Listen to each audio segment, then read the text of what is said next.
Okay, ladies and ladas. I always wanted to say that actually instead of gentlemen for some reason. So we are at the fourth shots now, and I hope you've liked the other three. And this is where we kind of talk about the stuff that we heard, we learned, we came upon, and which we would like to share with you all. So I'm going to just get started and talk about some of the fun stuff that I came across. And the first thing is actually at great risk to Nilesh. So I went into Wikipedia and checked about Irish inventions and discoveries. And lo and behold, in the 14th century, they discovered whiskey. And after that, Nilesh, there is a 300-year gap. There is nothing they discovered. The next entry is the 17th century. So for 300 years, they were just whiskeying. I mean, I don't know. So that was a really fun fact. I hope the Irish have a sense of humor there. The other thing I found is that, a lot of people are into very high calorie diets. So I started looking at this, and lo and behold, this is actually out of a actual search. So it's not something I found. So I discovered that is the second best use of uranium. So apparently, 1 gram of uranium-235 is actually going to give you 20 billion calories. You might be super radioactive, or you might become the Incredible Hulk, but you will have 20 billion calories inside you. And the third fun thing that I came across before I handed over to the other two is that in 2020, and carrying Nilesh from our theme of parrots and tokenization. So these are another set of 5 parrots in the London Zoo. So they apparently used to curse all the visitors and laugh among themselves, because of which they had to be separated.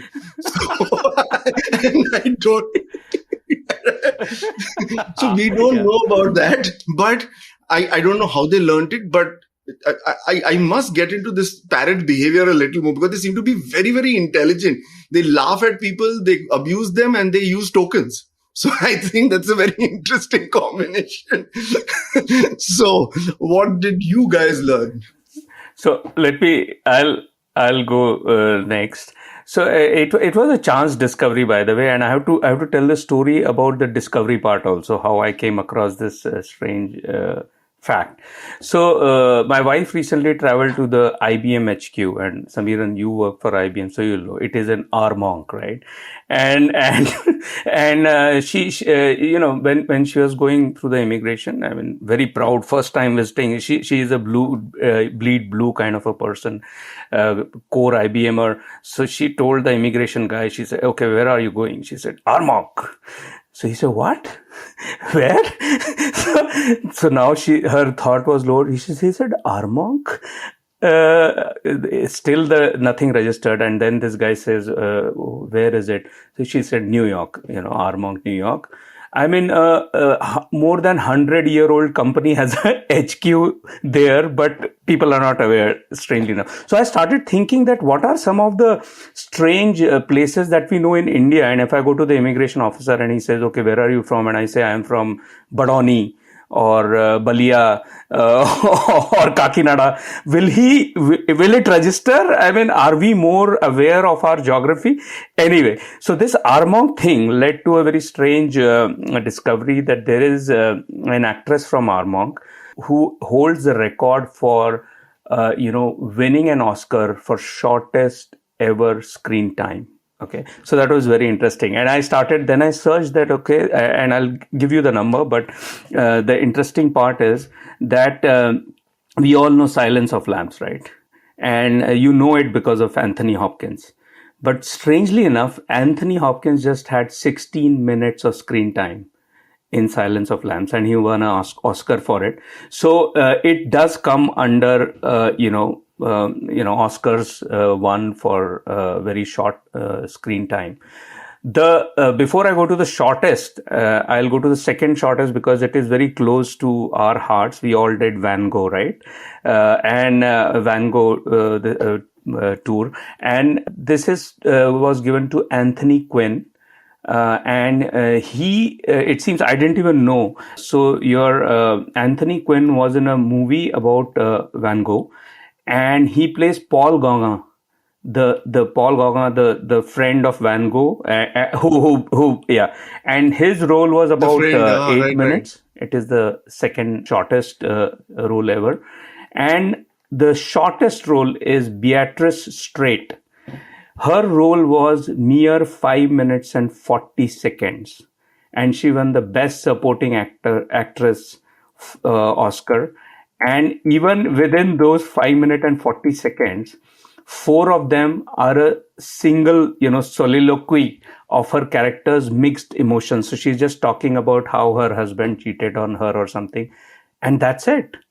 So 5 minutes and 40 seconds got you an Oscar award. Very interesting to know that who lost out to her actually. This was for a movie called Network in 1976. So that was a interesting discovery going from Armand to... Totally. And I wonder why everybody's making 3-hour movies like Hindi movies in Hollywood nowadays. I'm like, really? We used to have song and dance, at least the 3 hours went off. Nowadays they're making 3-hour movies in Hollywood. I'm like, why?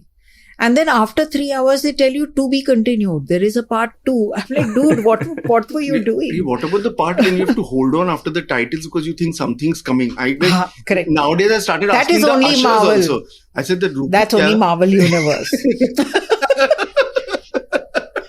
So I have a completely different take. You remember we were doing the fashion tech episode, and as usual, so Samiran was doing all the mid-journey stuff, and then I started doing some mid-journey stuff, and I realized the inherent AI bias in this, right? And the inherent AI bias was that so I wrote about saying create a t-shirt which uses 27,000 liters of 10 t-shirts which use 27,000 liters of water. And lo and behold, I get a man wearing a t-shirt. Okay. So here's the first bias, that if you say t-shirt to Midjourney, the AI says man, not a woman. Then I said fashion and the chaos that fashion creates. And lo and behold, every single image had a woman in it.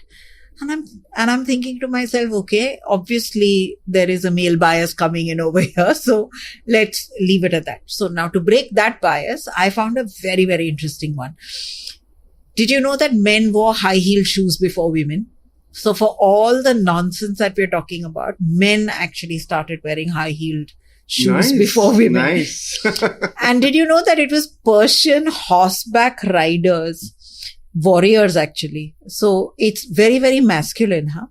Persian horseback warriors wore the extended heel for 2 reasons. One is it was to make sure that the foot would not slip, right, from the stirrup. The second was it gave them better grip when they stood up to shoot arrows. So they were wearing heeled shoes for riding. Then it becomes even more interesting because they were wearing these heeled shoes for riding. They started wearing higher heels, right, to make them look even taller. So men and their egos happened. So originally, of course, it was for usage, which is right. But then ego came in the way and then they started competing on wearing high heels to look taller. So that. And because I love language and whatever, etymologists believe that the term well-heeled, which means really well-to-do, came from this. So the more well-heeled you were, the more rich you were. It became a status symbol. So high heels was a status symbol for men. So that's my fun bit to you guys. No wonder I have never been able to horse ride. No, I was wearing the wrong shoes. In fact, this whole pink and blue thing is also, I was just reading up. So apparently in the good old days, pink was considered to be a strong color, so meant for males, and blue was a feminine color. So I don't know where this whole pink or blue pink thing in advertising just switched completely around, and blue became male and pink became women. But yeah, it's all terribly confusing here. But sometimes I feel this color bias might even be some kind of gene programming, because for my son, I mean, I have worn pink t-shirts and I don't mind at all wearing different. He was just, I mean, right from childhood, I mean, we were very open for all kind of colors to be used. He's just a black guy. He just wears black. He cannot pick a pink or an orange color. Born Steve Jobs, I think. Correct. He's just influenced by some of the designers and some of the great guys. Look at us. 3 of us are in black today. All black. I mean, what are we saying? We have reasons. This is how the New Zealand all blacks must be feeling, actually. Cool.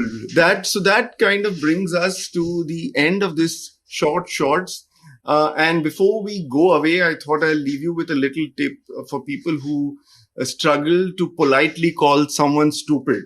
So the way to put it is, wisdom has been chasing you, but you have always been faster. So thank you very much, and see you the next time around. Bye-bye.